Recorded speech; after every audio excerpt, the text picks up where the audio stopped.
Hey folks, lyarri here. Today reacting to Bayonetta 3 Dunkview by video game Dunkey. I'm excited because I played Bayonetta 1, I want to play Bayonetta 3, I also want to play Bayonetta 2.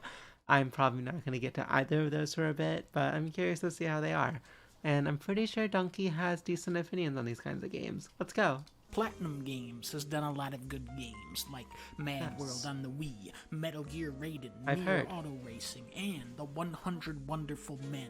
But for my money, the best game they ever did was Devil May Cry 5. And what's messed up I about haven't me played that saying one yet. that is that they didn't actually make that game. Bayonetta is the game that put Platinum on the map. Directed by Hideki Kamiya, who did the original Devil May Cry, it was the spiritual successor that stomped on the original. 11 years later, now it's Bayonetta that could learn a couple things from its progenitor.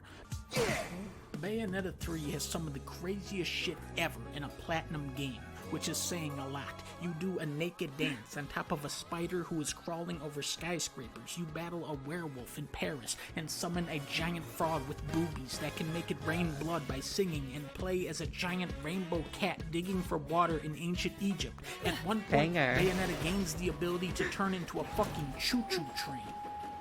But sadly, I'm sold. Bayonetta 3's greatest achievement is how it takes such creative ideas and makes them boring, with Michael Bayonetta-style storytelling.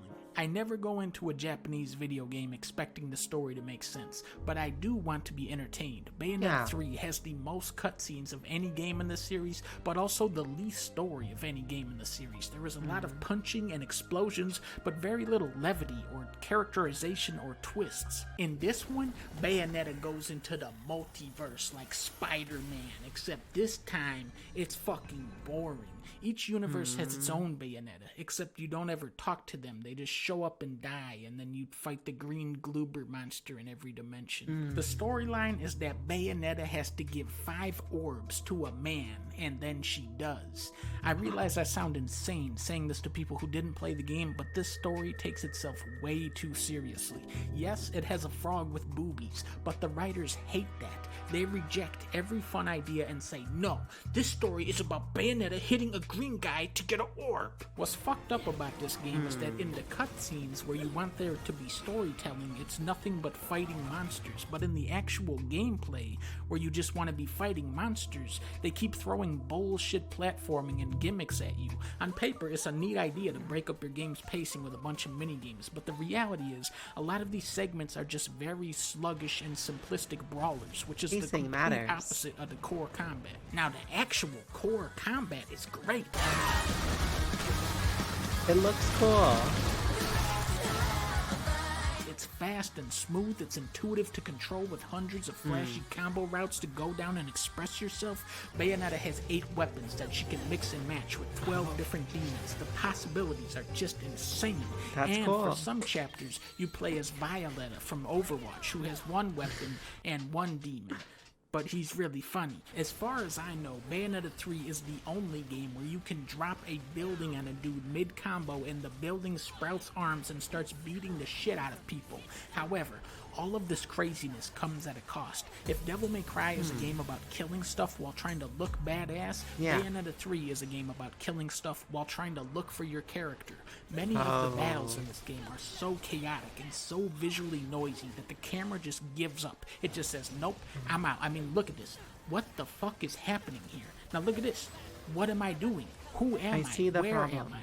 Where is Knack? How do I unlock the Green Goblin as a playable character? Many times when I was playing Vital this game, I questions. just started slamming buttons and wondered to myself, is this actually what I'm supposed to be doing? And then the game goes, yeah, that was right. Too often, Bayonetta 3 obscures its greatest strengths by trying to be something that it isn't. It has some wonderful music, frantic combat, and some really wacky ideas, but it squanders these elements by shoving them into a story that just doesn't care. I rate Bayonetta 3 third place out of all the Bayonettas. Aww.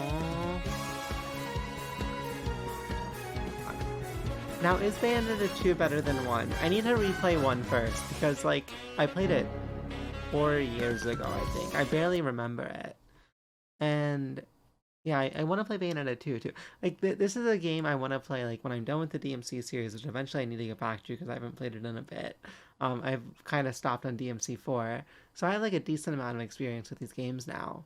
And like I haven't beaten Nier Automata, but I've played through a decent amount of it. Some of it, not okay. Decent amount is an exaggeration, but like I like these kinds of games, and I want to play more of them. And Bayonetta is on my list. I own both the two first Bayonettas, so like actually probably like the not the next game series I play after DMC, but like the next action combat game I play after DMC, right? If that makes sense, I think it does. So good video. I thought it was like informative, you know? It taught me something. Um I can definitely see how like it's very easy for these kinds of games to overdo their puzzly sections or their platforming sections and to feel like they're ruining the pace because of that. And I can totally see that happening here, especially because of all the gimmicks that they introduce and also the camera. Like, again, camera control is really easy to get wrong in these games. So, like, all of his criticisms make sense to me. Doesn't change the fact that I want to play this eventually, but I'm not clamoring to get to it. Michael Bayonetta is an instant classic, so true. As Jacob Geller once put it, every Platinum game is like, fighting with this character feels better than any game you ever played before. Now here's a bunch of other stuff you have to do that isn't fighting with this character. I mean, you have to pad the game somehow, kind of. Right? Like, I feel like there's ways to do this, to add stuff that's not fighting and make it good. I feel like maybe one of the issues with Platinum games is the fact that they don't really have a high budget. So you don't have like the budget to make those things feel good and rewarding, which is kind of fair, right? Like then to me, like that makes sense and like it's understandable, but hopefully this game sells well in the next game because I know Platinum has budget issues, especially recently. I'm very curious to see their future. I hope they're okay. I'm glad someone mentions how wonky the camera is in this game. I miss actually being able to focus on an enemy without having to manual track them even after a hard lock. Dunkey's review is always on point, deep analysis about gameplay and story, but most importantly, he always mentions knack. Knack is what matters. He has a knack for it. I won an entire game about the train form of Bayonetta. That would be cool. I would play that. That's worth it. Bayonetta turning into a train sounds like an ability from Balan Wonderworld. Balan Wonderworld is the greatest game of all time. It's true. This game really makes me feel like it's the third Bayonetta game in the series. Wow. Through all the jokes, this is pretty spot on to how I felt. Story is so bad it actively hurts the experience, and there's so many half-baked gimmicks getting in the way of the fun combat. And even then, that combat is against enemies with very little variety and a lot of visual confusion. A fun but surprisingly messy time coming from the guy who basically made this style of game. Yeah, like I feel like okay, what it's sounding like to me is like they had really high like they had a lot of ideas for this game and a really high like bar they wanted to meet, but they didn't have the budget to reach it. Maybe. Could be wrong.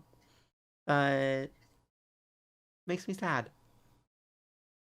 As a story-oriented Bayonetta player, yeah, I know, I'm starving here. This hit the nail on the head, I think. I want this game to get the support it deserves for being such a fun, frantic, wacky, and beautiful game, but I felt like half of the writers adored the Bayoverse and did it justice, and the other half took what those half of the writers did and said, no, put Thanos in there with lots of pew-pew, sci-fi, and make him super-duper powerful, or I don't want to play anymore. And don't laugh, he's my super serious, big bad OC. And also Faye now, because I said so and expected us to respect that. I wanted to get the support so it gets the sequels it deserves, but I want to find out who greenlit some of this stuff and ask them if they want to work on another game series maybe. They didn't seem like they wanted to have fun. And that sounds like a problem. That sucks. Yeah, like I feel like from my experience playing Bayonetta 1, it was a game that was very fun. Didn't take itself too seriously, and it was a charming time, right? Like some of the sequences are still memorable in my head, even though I barely fucking remember the game and don't remember how it played at all. Because like it was like the first action combat game I ever played, so like I really did not have the right like basis to like compare to other games I played and to like form an opinion of it that I'll actually like remember throughout time. I feel like at least for me, the more that I've played games, it helps me when I'm able to relate them to other games I've played.